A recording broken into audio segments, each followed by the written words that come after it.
Welcome to Simply Sarah. I'm host Sarah Stockham. I'm super excited that you are here. And today our conversation is going to be with Natalie Arechiga, and you are so just going to love how she is a full Renaissance woman, where she is a mathematician, a statistician, but she's also so involved in the arts. And I just want to say welcome to you as our audience, our live audience. And for those of you who are listening in later on, I'm super excited that you are here. Let's bring Natalie in and get our conversation going. Natalie, welcome. Hi, Sarah. I'm so glad that you are here. You are somebody that I have great admiration for your ability to be in what I would consider to be a very, very mathematical job as a statistician working in a government position. And yet you have, and that's the bread and butter part of life, right? But then you have this other part of you that is just flowing with this incredible artistic energy and how you see energy and how you interact with it. How did you get to this place, Natalie? Well, thank you, Sarah, for that credit. Yes, I have been doing my staff assistant job for the county for 20 years now. So I definitely have foundation there, and it is the math, because that's what I do all day, is paying bills and invoices. So after mastering that, I want to say, I was going through a time in my life, a difficult time in my life, right on the beginning of 2020.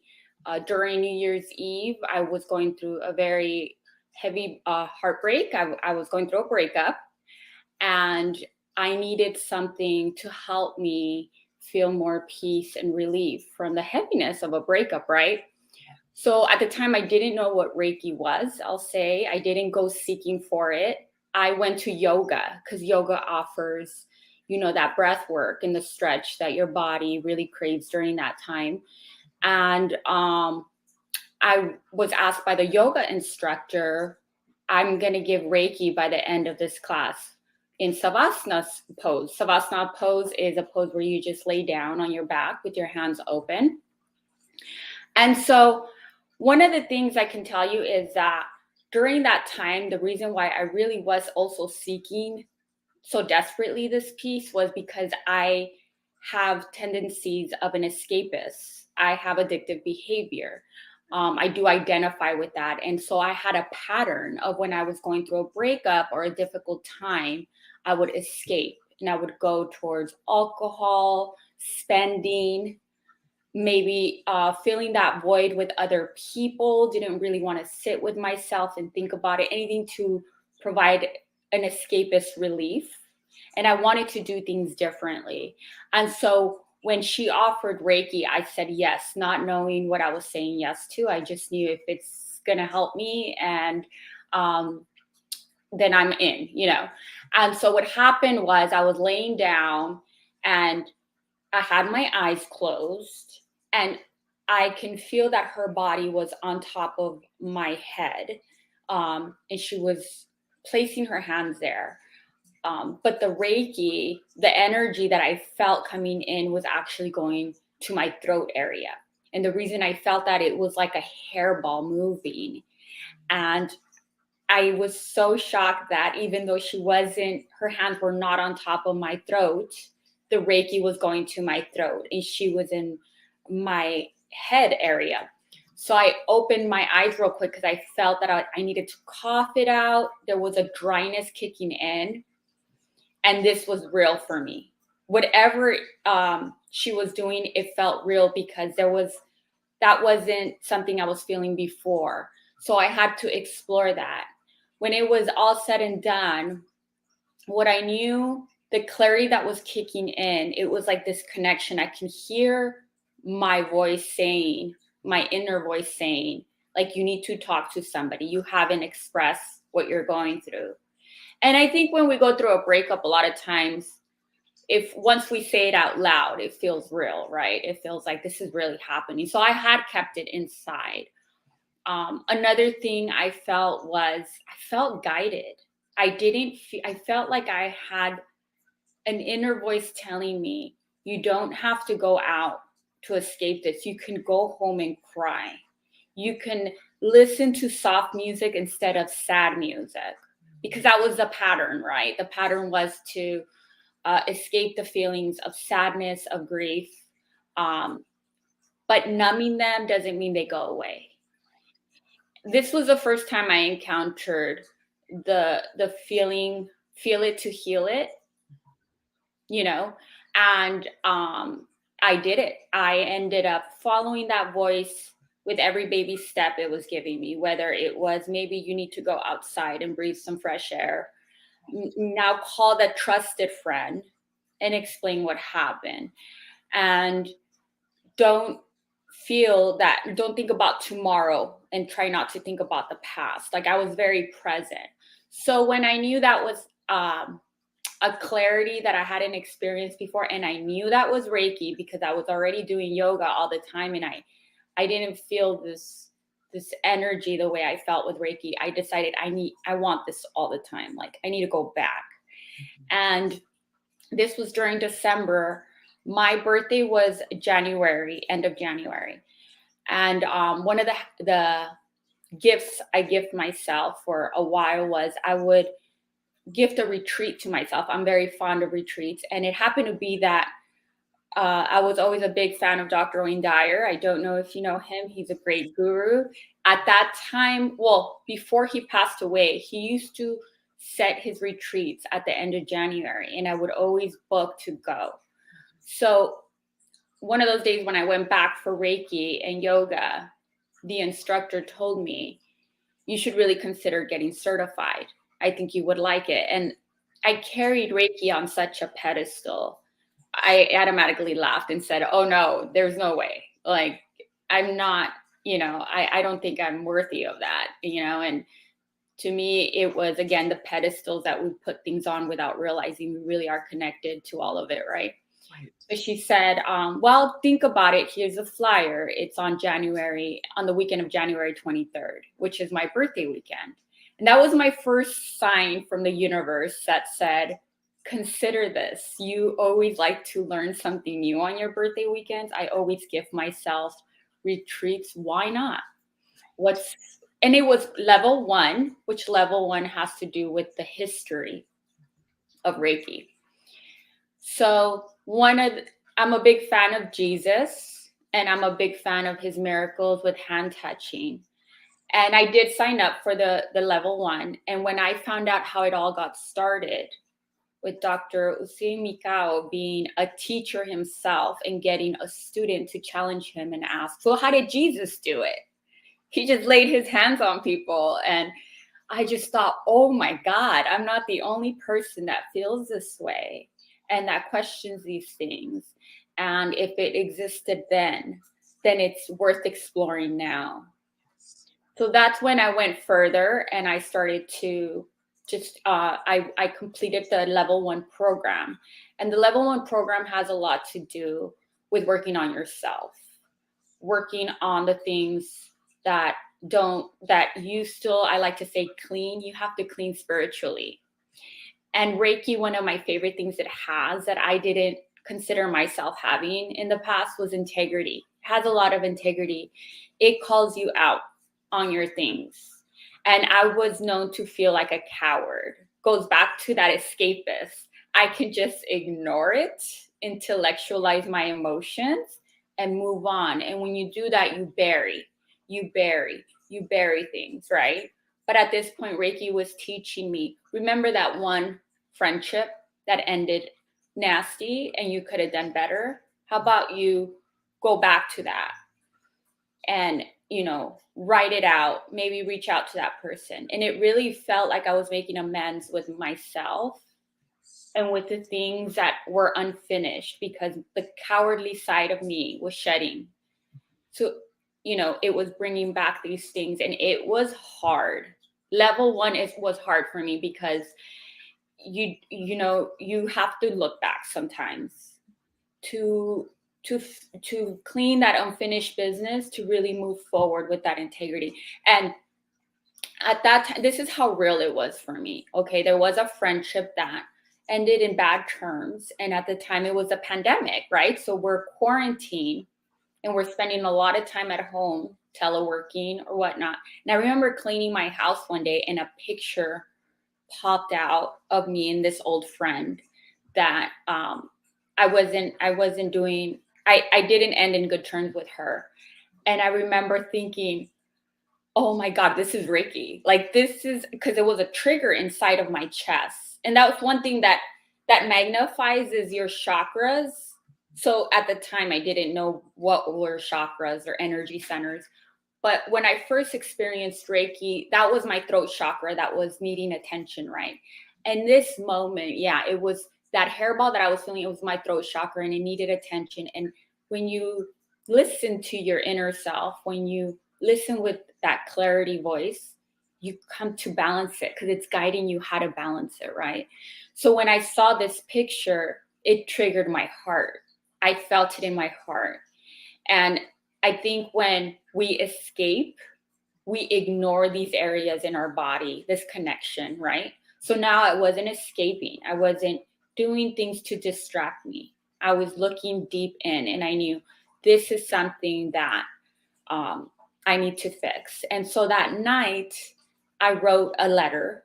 I journaled a letter saying how the story went and how I wish it would have been.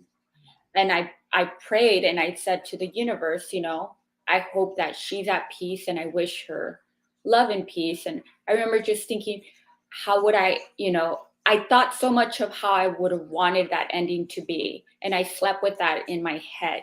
And the next morning felt like magic. The next morning I had an email waiting for her saying, I know these are scary times, and I just want you to know that I'm really praying for you and your family to be safe. Like, I had never even planned to reach out, and she reached out. Mm-hmm. But I think I energetically reached out. Yes. That's what Reiki helped me do.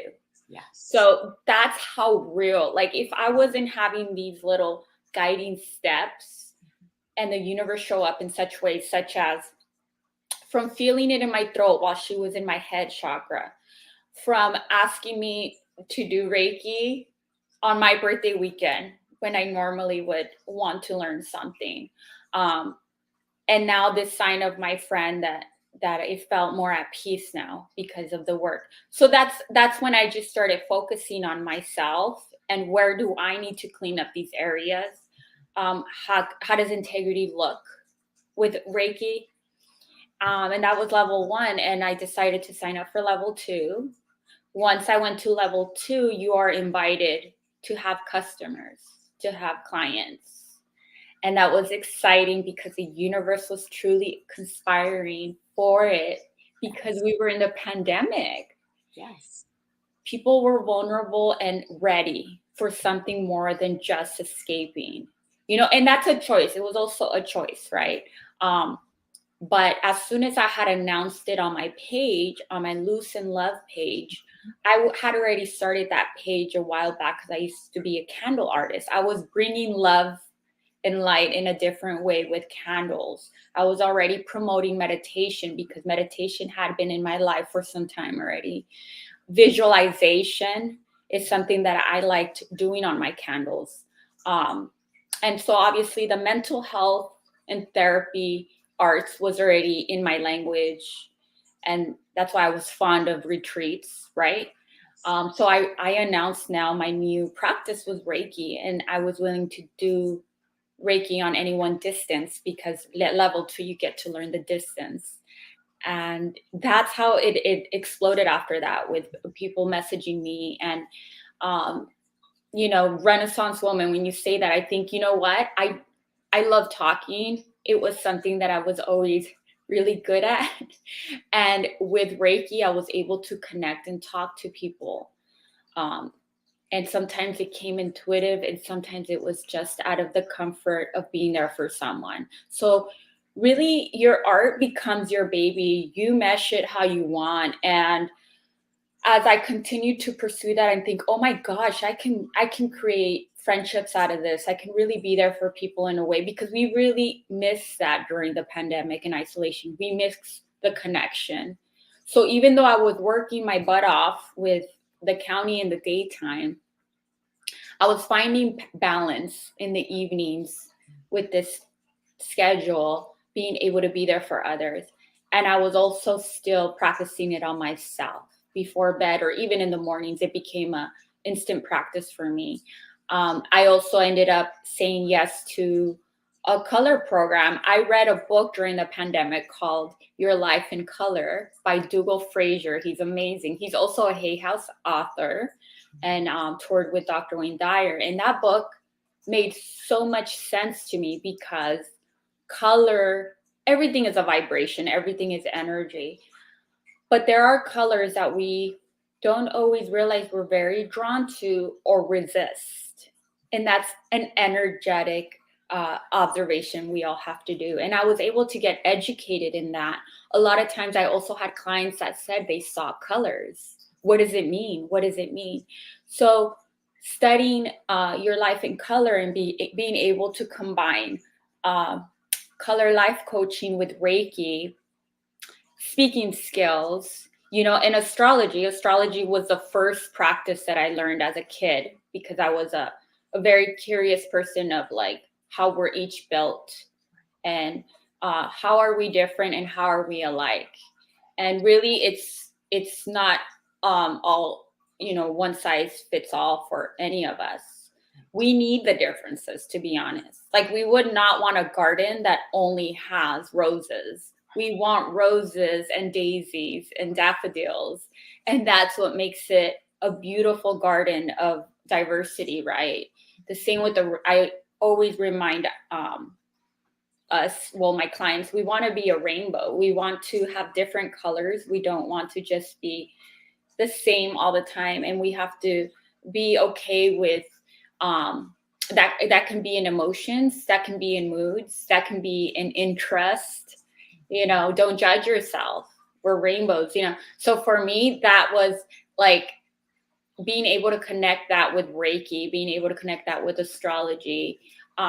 It just became my jam, where I can really share it. And I got so lucky and blessed to know SB, because SB, as you have interviewed as well, she is a master at creating platforms for others, and really just inviting me and giving me the freedom to be creative in everything that I know, and providing that for her goddesses, because she's here to create, to remind women that we're all goddesses and we're all fixing our crowns. So that's how I've been able to practice my art and really provide what I love, what I really feel passionate about, to others. Wow. Natalie, you have shared so much. We're going to take a quick commercial break. When we come back, we're going to talk about some of the tools that you have brought up, because you have a number of them. They're fabulous. We'll be right back. Thank you. Do you feel like you've been having to work hard to be healthy? I have felt like this too. My name is Christy Jones, and I'm a holistic health and mindfulness coach and educator. And I have found some efficient and simple ways that we can really help maintain our health, even in challenging times. We know we are in a time where our food is nutrient lacking. We're not always getting the nutrients that we need from our food. We also know we're in a time of more toxicity than we even want to think about. Yet there are still things that we can do that help us to support our health and well-being. One of the things that I recommend for my clients and I use for myself to achieve that is a product called Arechiga. Now, what I love about Arechiga, it gives our body exactly what it needs. Our body makes something called redox molecules. And redox molecules are our cell-to-cell communication. They help our cells to communicate, to know what to do in our body to achieve our optimal health. Now, when we do not have enough redox molecules in our body and our cells are not communicating, what do you think is going to happen? We may deal with some of the health challenges and the fatigue that many of us experience. However, when you have those molecules, you have enough redox molecules, you're setting yourself up for a foundation of health. So what is Arechiga? Arechiga provides our body with the exact redox molecules that many of us are lacking so that we can support our health and well-being.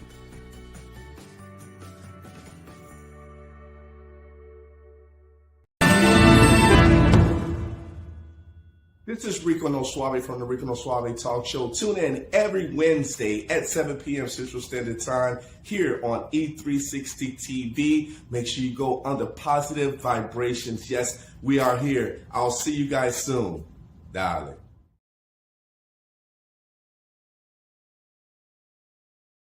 We are having an incredible conversation with Natalie, and she is sharing so many different tools that she's learned along the way. Yeah, she's a mathematician, she's a statistician.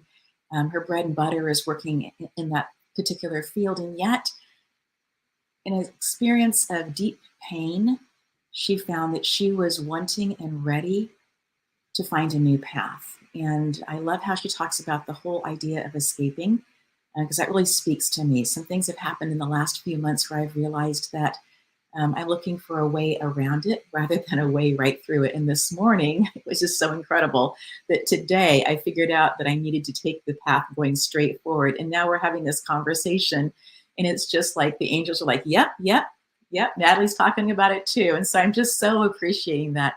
She's also talked about Reiki and how this has helped her understand her chakras better, the energy centers that she has. But she's also talked about colors and how there are colors that we're attracted to and ones that perhaps we're not so interested in.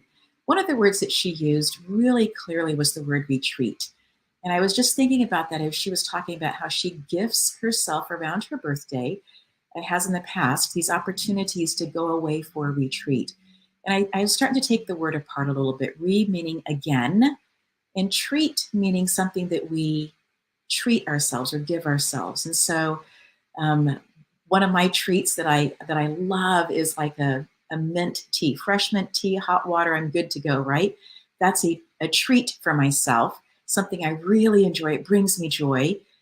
But I don't ever think about it retreating, doing it again, and going into that space. And yet she's talking about this as a place to be able to go and learn and to be able to expand her inner being. And I'm loving that. And it's making me think about, when's the next time that I'm going to retreat, get away, in order to treat, in order to listen, in order to learn, to expand? We're going to bring Natalie back in on this conversation. Natalie, you just have such a way with words and sharing so many powerful things. I would love for you to share a bit more about the colors, what you have found to be interesting about that, because when we were in person talking, I found that just to be fascinating. I was sitting in a chair, had my knees up to my nose, just listening in, leaning forward, just because it was so interesting, because all of us have colors around us, right? All of us see different colors, and yet there's energy inside of colors, the way that it refracts into our eyes, what we're seeing, but there's also this language that has to do with colors as well. There is definitely a language. And let me tell you, when the reason why I was so drawn to this subject was because, I'm going to take it back a little. When I was in high school, that's when I was really at my lowest point. I was a depressant and I was getting help. I was going to therapy and under antidepressants, doing the work. And that's when I was so blessed to learn about meditation. That time in my life, I was so drawn to black, dark colors, gray, anything that helped me, what I thought was like to blend in and not really stand out, right? And the contrast of that was when I got to, and I was always a fan of fashion, let me tell you. I was always a fashionista inside, even though I wasn't expressing it outside during high school. When I finished high school, I was going to a fashion institute as my college, right? But what I learned is that I was still not authentically being myself in fashion. And it's like they say, you look the way you feel. And at the time, I just wanted to disappear. So I felt like the dark colors helped me feel that way. As I started to heal, it's still really hard for me to not be bright when it comes down to fashion. Like, I just love the bright, the tacky patterns. I really want to rock them all the time. They don't scare me at all. And I thought, what does that mean? Why? What changed about me, right? Well, once I read the color, Your Life in Color, I started to, what I love about Dougal Fraser, he doesn't see any colors as bad colors. All colors symbolize something. And one thing that I learned was that black is actually the color of protection. If we look at the color black, it's a very grounding color. It's a color of black rocks, let's say, or one of the things I connected to is when priests do exorcisms, they wear black, right? They're protecting themselves from the negative energy coming in. When we go to funerals, we wear black. It is a grounding color in a time that we feel so emotional. And we are probably protecting ourselves unconsciously of more sad news, of more heaviness, right? So at the time, I was in sadness. I was in low self-esteem. I was also going through an empath, not realizing that I was an empath at that time. Going into high school can be so scary as an empath. You feel everybody. So I was using black to shield myself without realizing it from other energy, right? So black, even the tourmaline crystal, it grounds you. It pulls you in and helps you to focus, right? And that's when I thought, okay, if he can look at dark colors as something positive, and for sure the bright colors are something positive, you just feel it when you see them. I need to learn more and discover the specifics. Now, white, let's go to the opposite. White is a spiritual cleanse color. When you feel like you need to clean yourself from such a hectic day, white feels good. And white is my favorite color for my bed sheets. I love to sleep in white comforters or white pajamas. And it is the color of spirit. If you really think of it, in funerals, I've noticed they have released doves sometimes, or white balloons. It's such a cleansing color. White candles, they just illuminate, and it almost feels like a blank page of starting all over, right? That's the color white. So that's how I started to kind of get curious and really dive in. And as I was, starting to coach with this, it never failed that the client would normally feel like a big yes or a big no with certain things. And I'll give you an example. Colors that we resist have information. So I had a client that resisted pink a lot. It's not that she had anything against it, but she could not wear it. She didn't like it. It just made her irk. Pink is a color of unconditional love. And it is the color that we associate babies with a lot. Baby pink, or Valentine's Day, or girly, very feminine. It is the unconditional love color. And when we assign, as a life coach, when I assign pink, it also comes with an assignment, which is usually, I need you to do something. I need you to date yourself. I need you to do 3 things for yourself. And often these people that resist it also put themselves last. It just happens to be that I've noticed that they put others first and they forget about, what do I want? Who am I? And what do I like? And can I unapologetically be that? And so pink gives information sometimes, or any color that you resist gives information of where you are energetically. And we can work with that. And a lot of times if I had a first tool to give anyone, it would be meditation. It would be, even if it's 1 minute a day, find a song you like, a beat you like, and zone out. But if you want to invite the color in, if you were my color client, Right. I'm going to invite you to use imagination, one of God's greatest gifts to us, with meditation, blend them in and see what it does for you, and work with it. Make it your friend.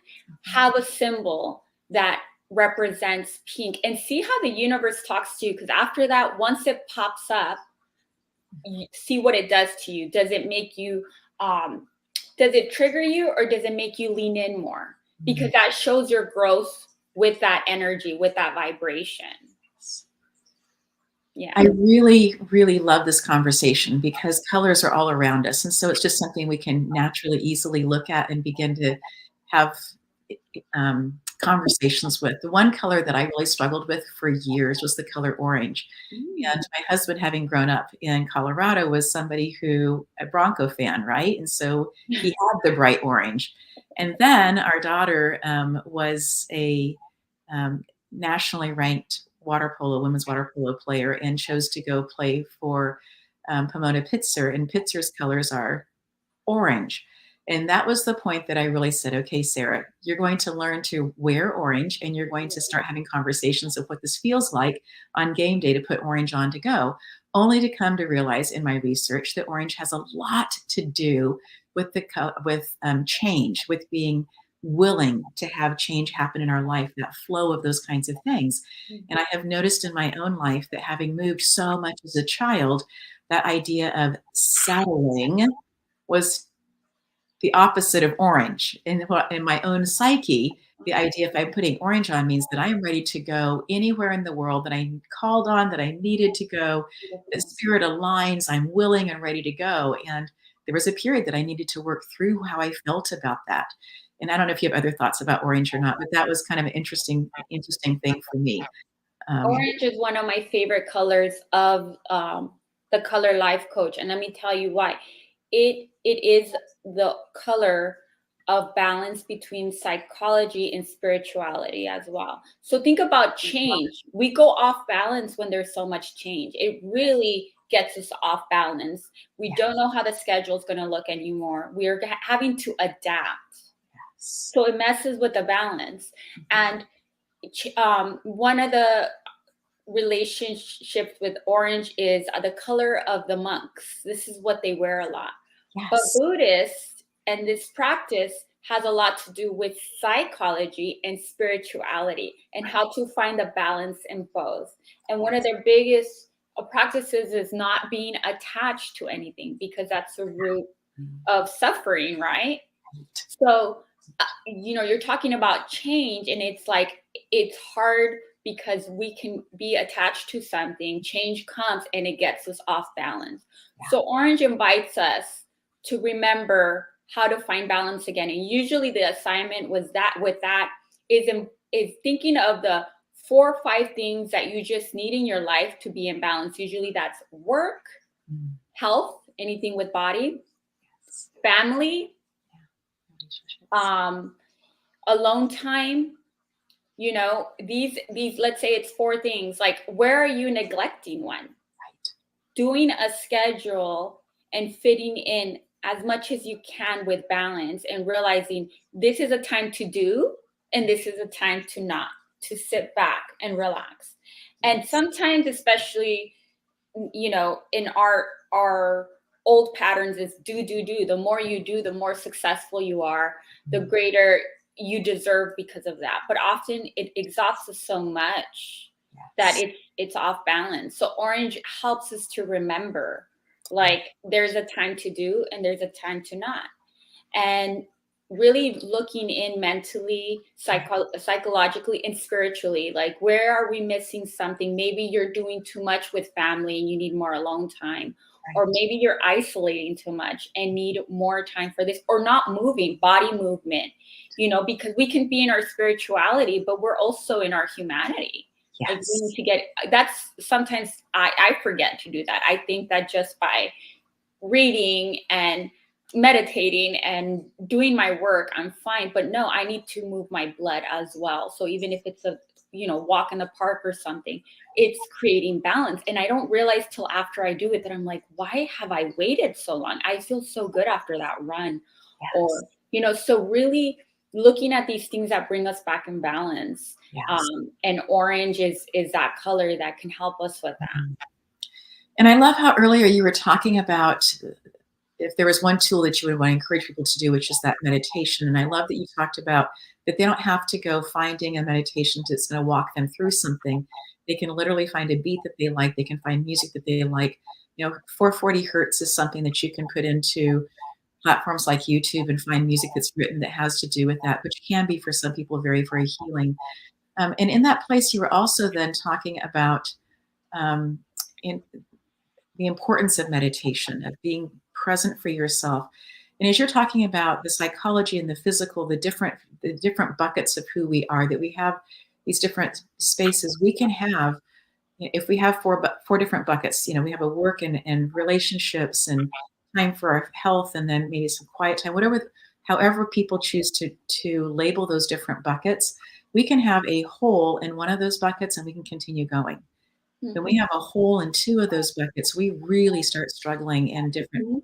areas of what we are doing. And so as you talked about the movement part, I was so surprised as I was moving into my learning more about Reiki, as I was becoming a Reiki teacher, this whole idea of moving meditations, where people will go out and go for a walk with their meditation, that they're physically moving their body. And then I began to notice that both of my loves, my daughter and my husband, both of them have things that they do that involve movement. And for both of them, that's how they come back into their being. For our daughter, we had a pool in our backyard that she would walk around. That was just her quiet place to come and recenter as she's working on math problems and got things that she just needed to have a little bit of a break. She'd go do that. But for my husband, it really has been getting the pool pole, and he's out there and he's spinning the top of Mhm. it. That's his moving meditation. And so when you find something that works for you, it can be something that is helpful in other ways, but to really understand that that's part of your own internal language of being able to listen and be present for yourself. I think that's a key word, is presence. The purpose of meditation is to keep you focused and present. And we create room, I feel, for connection once we do that. And so if you are very present and focused when you're, gardening, because I know you love gardening, does that give Yes. you the focus and and a connection that you're just like refreshed after? When most people, when if you're exhausted, it's not a meditation. It really has to be something that you can be focused and centered. And for me, back to when I was younger, and the first tool that the therapist gave me was a CD. Back then we had CDs of nature sounds. And most of my anxiety came at night when it was time to go to bed. She said, okay, Natalie, I need you to listen to the CD every night. And when you close your eyes, see where it takes you, the sound. And it was like these jungle rain sounds. It was so soothing. And that's when I was finally able to just not think about tomorrow and not thinking about my past. I was just in that present moment of being in a rainforest. Some people don't feel grounded when they imagine. Doing Reiki really helps me to see how different we're all built. Yes. It's not a one size fits all. So when I'm in a root chakra, I realize sometimes meditation gets them too much in their head. It's too much space, right? I think those are the people that need the movement, right? They might meditate better cleaning or sewing or, whatever it is that keeps you present. But there are other people where it's like, if you just listen to a sound, Abraham Hicks, I'm a big fan of them. And they often say, listen to the sounds of your neighborhood or your house. If there's a fan on, just zone out on it, And so now I've become really good at just being present and thinking, okay, I hear, the heater going off. I hear a baby next door. That's a meditation because I'm being so present, right? So that's definitely, and again, sometimes we think we're not. Put a minute on your phone and realize you could. If it's 1 minute, add a second minute, and just it's going to show you that you can zone out. And what it does is it creates space for you to connect when you have a question. It creates that space without so much chatter. And it also, I feel it gives you a response. You can respond versus react after, because that's really what's changed for me. I wasn't as reactive anymore. I was more responsive. I was able to pause. Yes. Right. Yes. Yeah. And I think also inside of that, Natalie, the gift of our 5 different senses, right? We have our eyes, our ears, our sense of smell, our taste, and then our skin.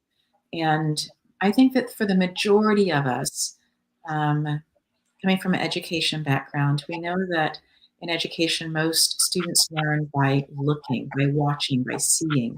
And yes, there is the doing part of it as well, but that the visual part is so important.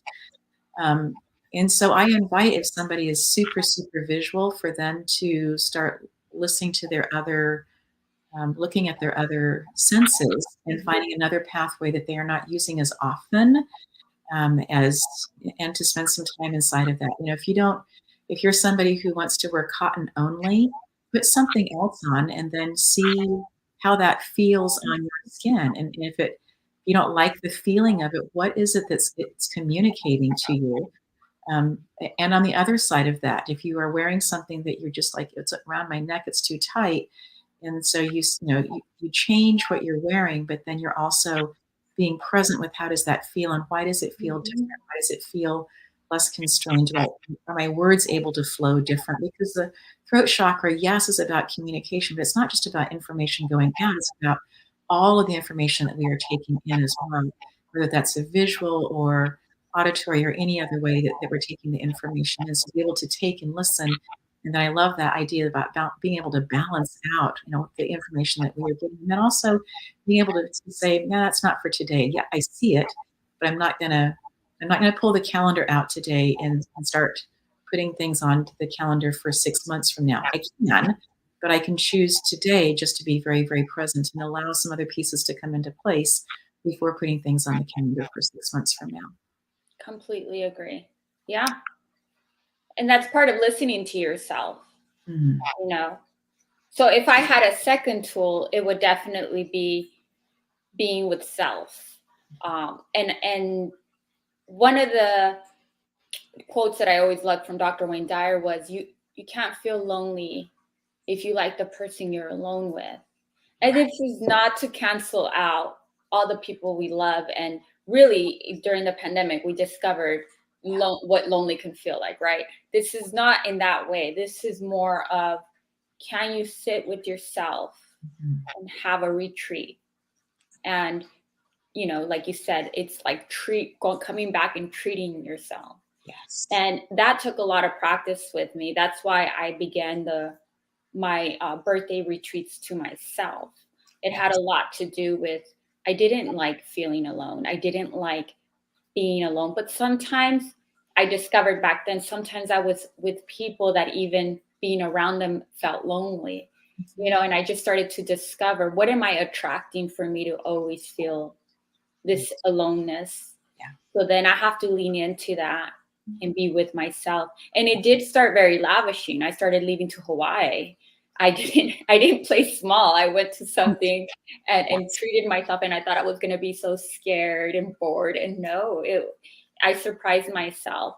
And even if you are, why? What can you incorporate? What do you love to do, and do it? And you don't need always somebody to do that. Whether, I know sometimes we think, well, what if it's food? What if it's a sport? A lot of times when you plan to do something, you attract the people that you didn't plan to join you, at that venue or at that restaurant. But for me, it had to do a lot with, why do I resist so much? Coming from a large family that had always a full house, could have been, being in relationships back to back, having a big group of friends, all of that is such a great blessing, but it also was an escape. I was also escaping that silence and that, that part of me that it was hard to feel guided when there's always others, and that's where the retreat doesn't have to be extravagant, but it does have to be a treat with yourself.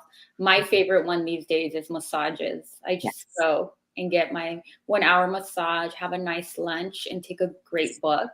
Yes. And that replenishes me so much. Yes.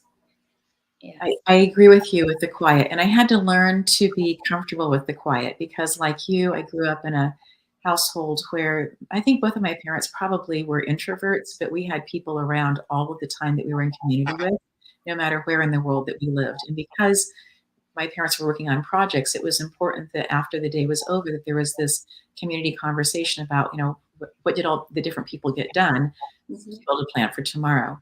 And yes, there was, the late evenings were super, super quiet. And, I went to sleep with the sounds of the jungle at night and not people talking.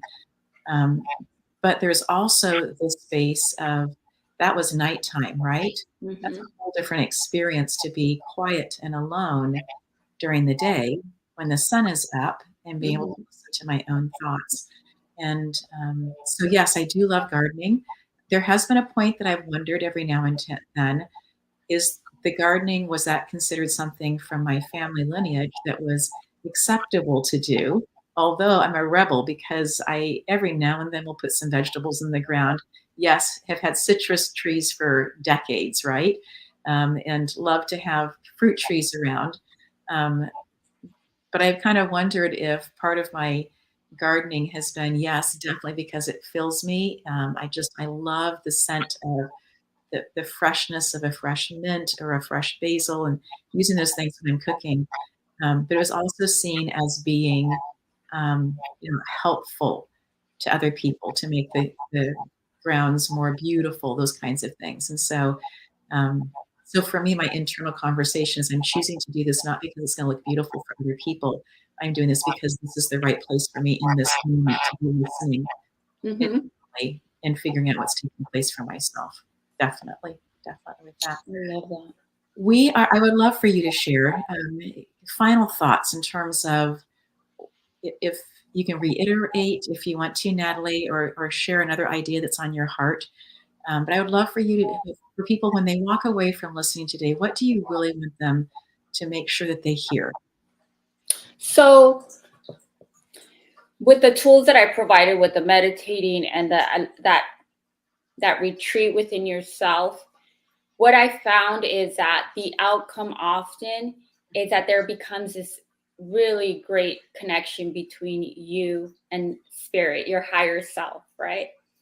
And so my last tool that I want to say wraps up the first two is that once you have that down, don't underestimate being able to coach yourself, whether that is through writing and really, I really think writing is it. Like, I have this practice where when I used to first do this, I used to think it was me convincing myself of doing the next class or the next book or whatever was next.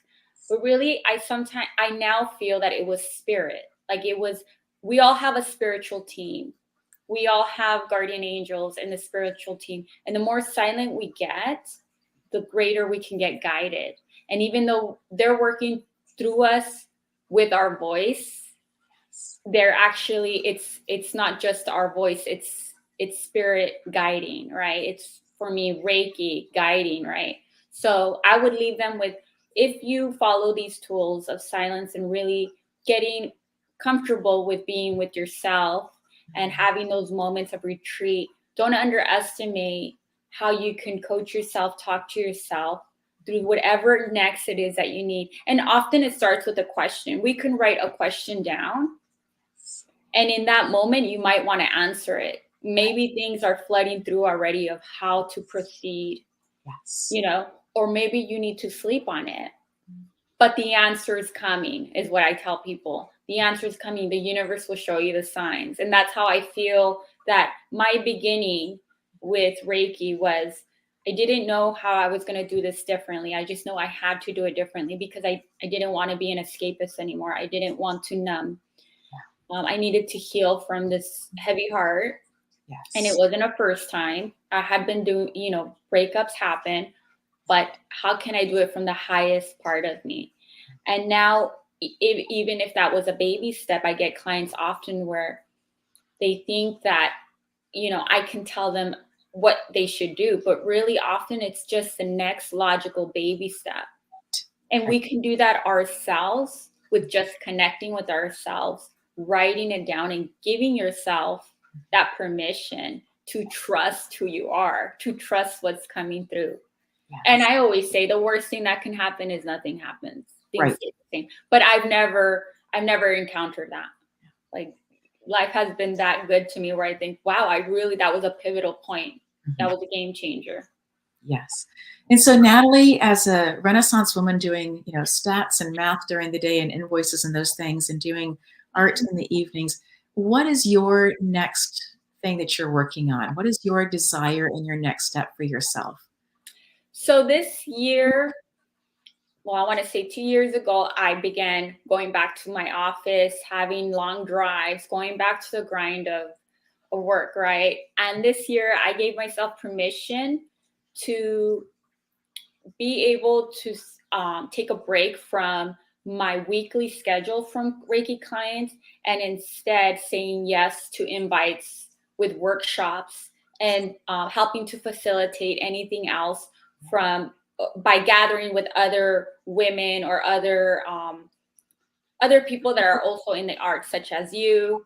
I just got invited to do a yoga meditation in La Puente. They're teaching somatic healing, somatic therapy, as well as ice plunge breath work. So becoming a yes person on what my invitations are, and really that is my next goal, seeing how I can network and grow from there. Because again, listening to my body, I know it was too much with the 10-hour shift, the hour and a half drive, coming home and having a client and figuring out when I'm going to eat dinner or if I'm going to shower or not. Like, it was just burning me out. Yeah, it was really burning me out, having to do it again the next day, Yes. So I had to, again, back to that integrity. I have to be honest with myself. I don't know how that's going to look in the future, but it would be announced on my Instagram if I do get a weekly schedule going. I do feel that coming back. Like, my chakras are really feeling a lot more balanced these days because I've listened to myself. But more than anything is network is my next goal. Network and collaborating with other healers, other light workers to be able to incorporate, whatever it is that I can, whether it's color therapy, the cosmos, or Reiki. Yes. Natalie, I have loved our time together. It has just flown by. We've covered so much ground, and it's been so good that we haven't taken some of the usual commercial breaks. I just would love for you to come back and have another conversation. I think that you also have some other areas of your life that we didn't touch on today that have such profound tips and techniques and concepts for people to ponder and to look at, because you truly are a Renaissance woman. So thank you so much, Natalie, for saying yes and being here today. Thank you for the invite, Sarah. This was a lot of fun.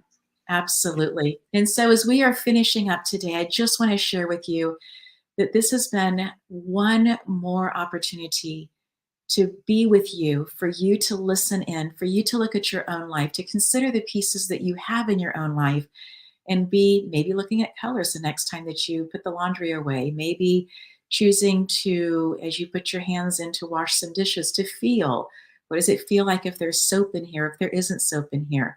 Just be looking for super subtle differences and changes. Don't need to change anything, just being aware of those pieces. And then also coming to a place of considering retreat for yourself. What does that retreat look like? What could it look like? If you are in a place right now where you have more time, then maybe choosing to look at something that would take a little bit longer time. If you're in a place that has a lot of things going on, maybe putting a pause button in some place intentionally and choosing to take some time out for yourself.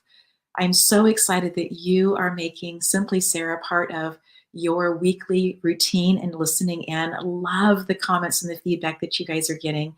And I'm super excited to share several different things. One is that Simply Sarah has picked up a significant sponsorship yesterday. I have to share that with you guys. And the other thing I'm super excited about is that we are super, super close to E360 TV, which is the platform that we use for Achieve TV, that they are very, very close for also doing advertising for them, paying for the advertisement for Simply Sarah. So thank you for being here. Thank you for allowing our Coffee with Girlfriends concept to be impacting your life. Have a fabulous one.